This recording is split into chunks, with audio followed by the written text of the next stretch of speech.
guys, it's Sarah, and today I'm going to do my quarter two wrap up for my birthday reading project. And I am a month late on this. I should have done this in March, but I kind of got into a situation where I didn't have enough that I felt were good to do a wrap up and a giveaway for. So I wanted to give myself one more month, and I have done that. I have 9 books to talk about. So these are all the books that I read from January until the end of April, and the ones that you guys have suggested to me. I will talk about the ones that I read, the star rating I gave them, kind of my very, very simple thoughts on them.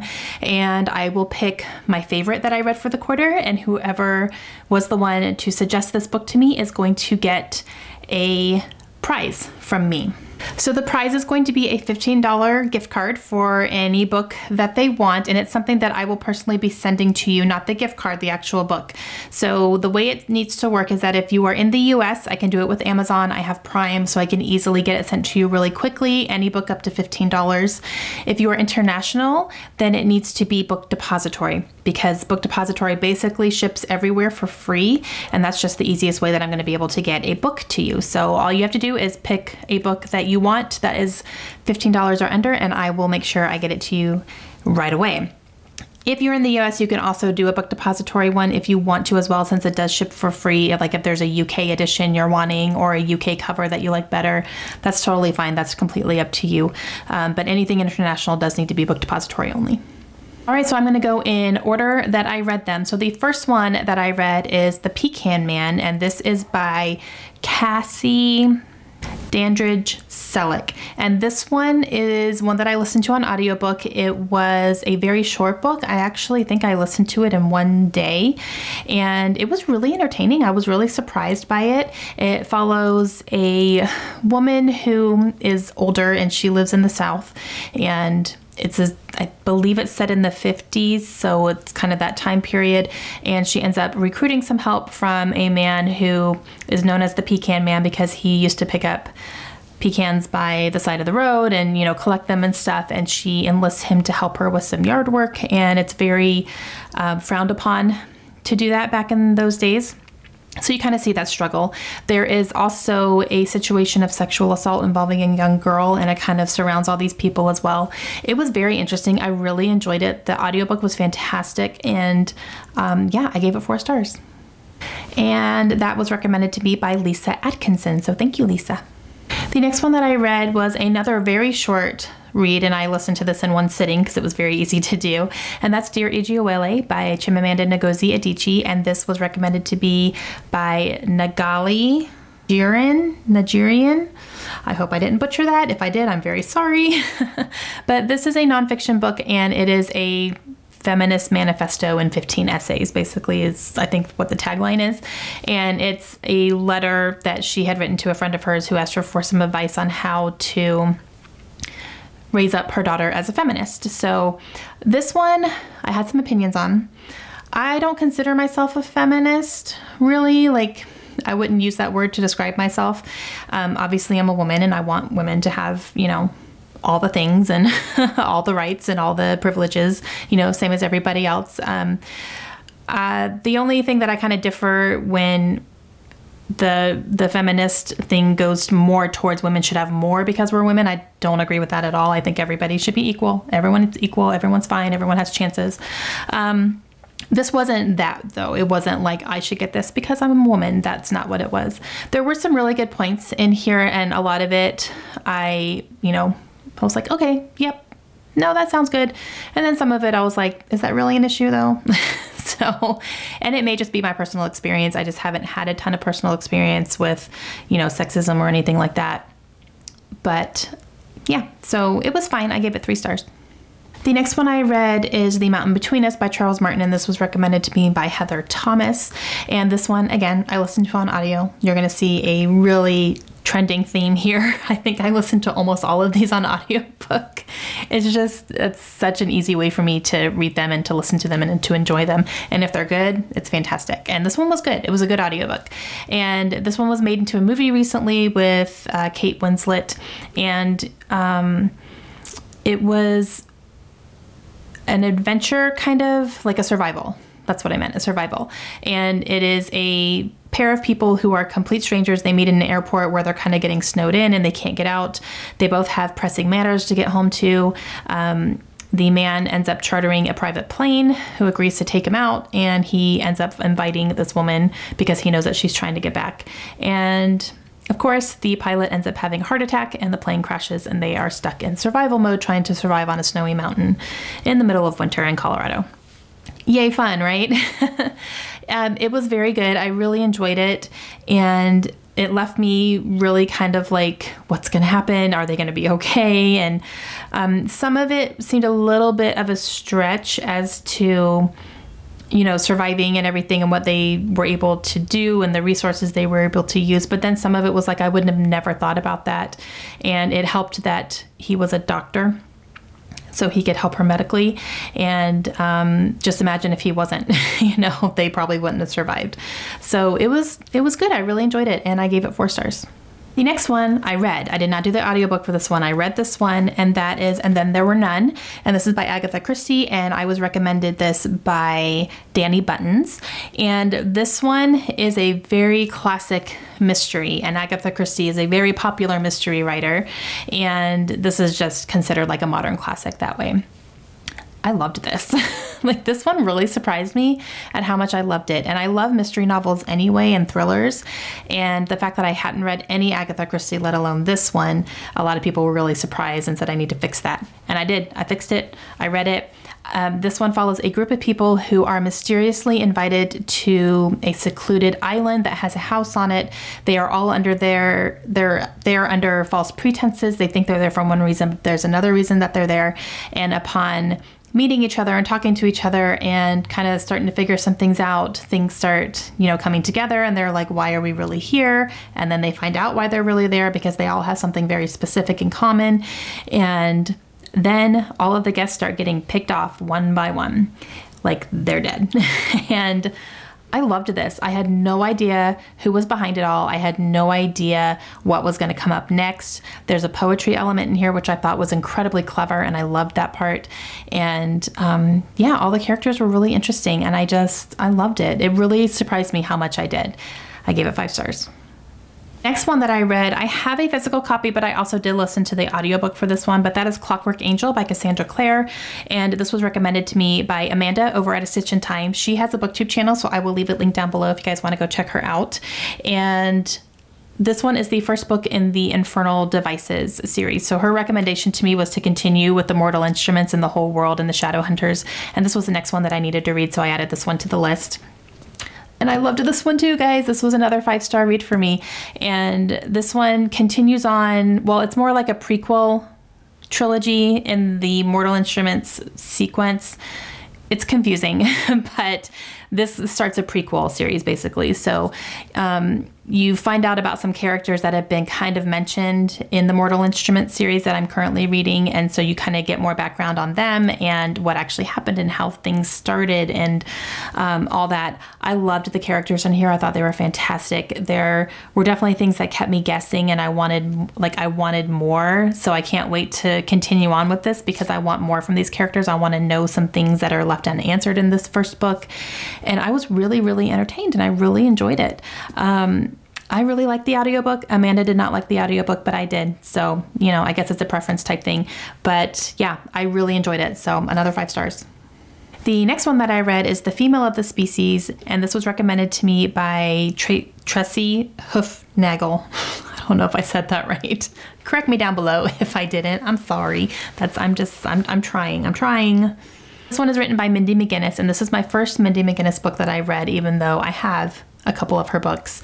And this one has been extremely hyped on BookTube. Like, everyone who's read it has said it's amazing and blah, blah, blah, and it should be required reading and everything.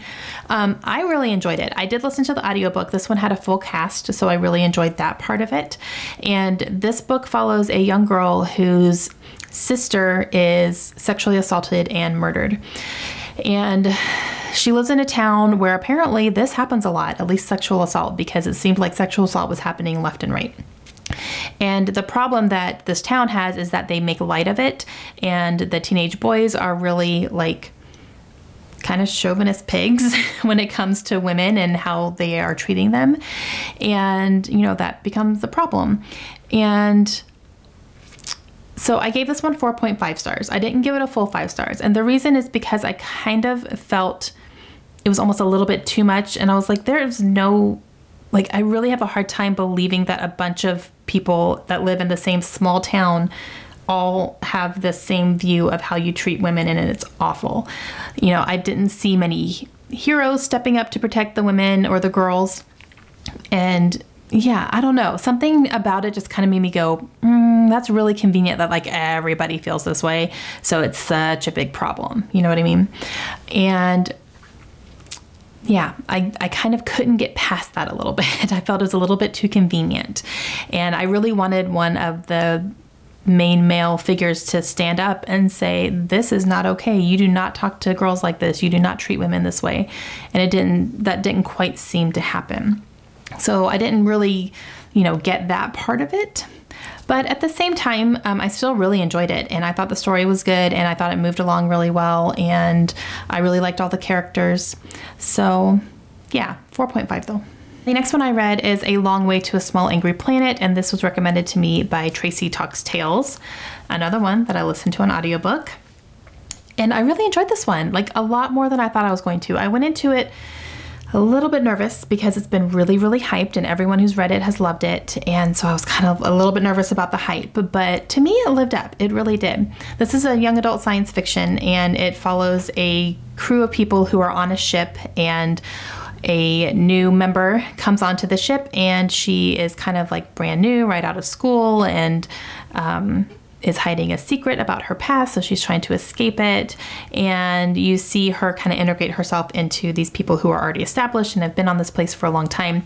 Now, this ship has a very specific job, and it's a very dangerous job. Their job is to literally make holes in space for traveling. So they create these holes, not really portals, but just like, you know, ways that they can get through into other, you know, places and things. And that's a very dangerous job. A lot could go wrong. And so, you know, you have to have some guts to be on the ship. And yeah, it was really good. I really enjoyed it. I really liked all the characters. Sizzix was my favorite. I thought she was fantastic. And the way that she was described, I almost pictured her like a peacock almost. Like she was just very, you know, graceful and held herself to a certain esteem. And you know, she was described as having feathers, and I just loved it. I thought that was really creative and unique. I liked all of the kind of twists and turns, and you know, the things that they had to go through on this ship. And yeah, I really enjoyed it, and I gave it 4 stars. The next one that I read is The Joy Luck Club, written by Amy Tan, and this was recommended to me by Honey's Crisps. I hope I said that right. And this one I listened to on audio again. It was a very, very short audiobook. I didn't realize how short this book was in print form either. It's under 300 pages, so that's kind of surprised me. But I was able to listen to it, you know, in one day, so that was good. And the author read it, which I thought was great.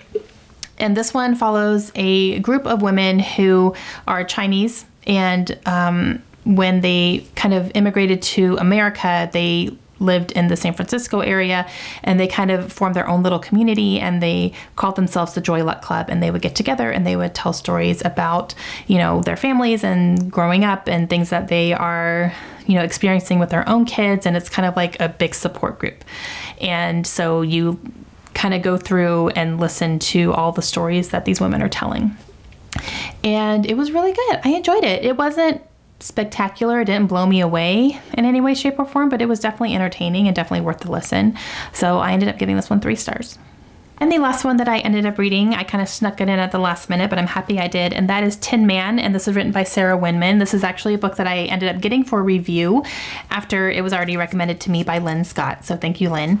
And yeah, I was able to read this in 2 days. It's pretty short, as you can tell. It's a very short and very small book, and I read majority of it in one day, and then I finished it up the next morning. But I really enjoyed this book, guys. This was a nice little surprise.